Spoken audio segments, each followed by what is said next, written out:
किया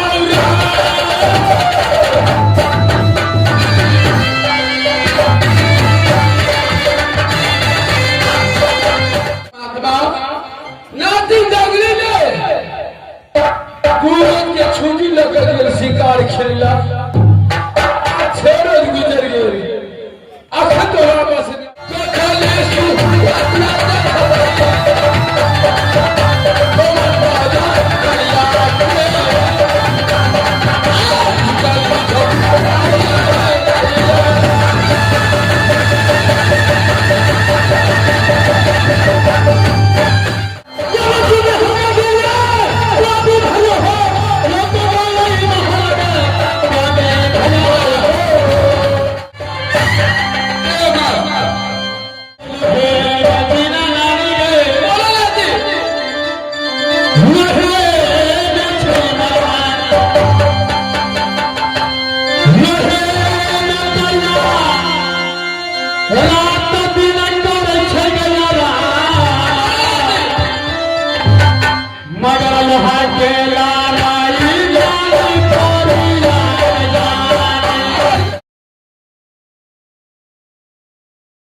हमर घर का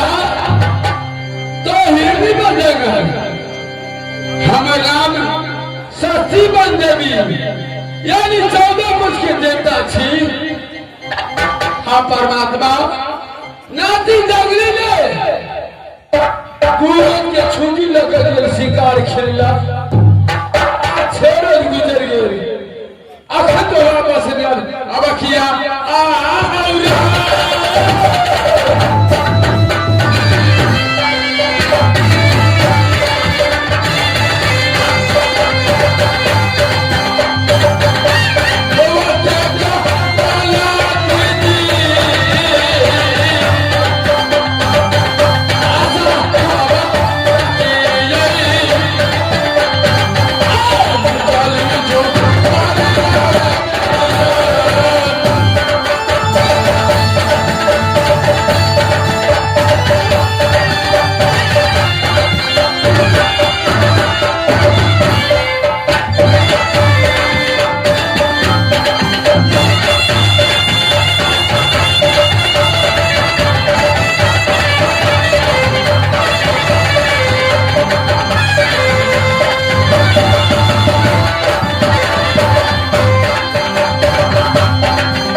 भगवान जैसे वीर गंगा के बढ़े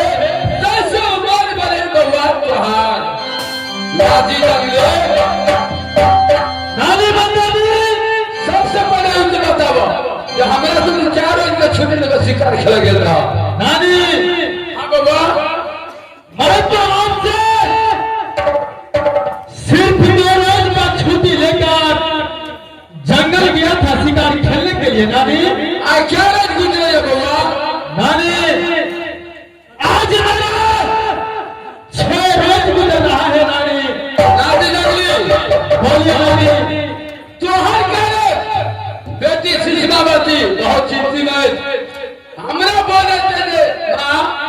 हमरा बेटा के जंगल में कोई बाल सिर खा गए कि राजा रजवार से झगड़ भगल बाबा बहुत चिंतित है बेटी शिशमावती नानी देवी नानी लगली क्या मेरा जवान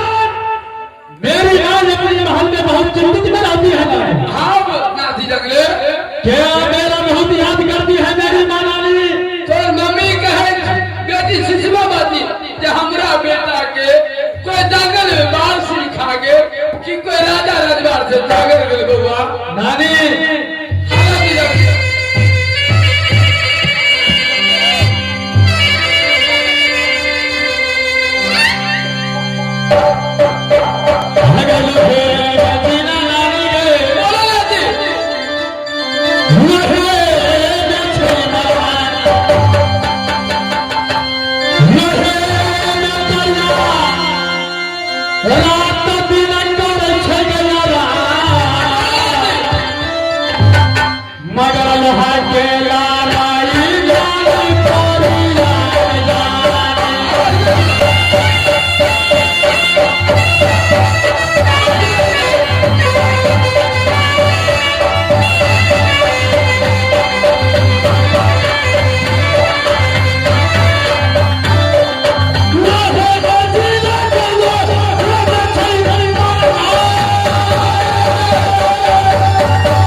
इस समय चिंता करने की कोई बात नहीं है नानी।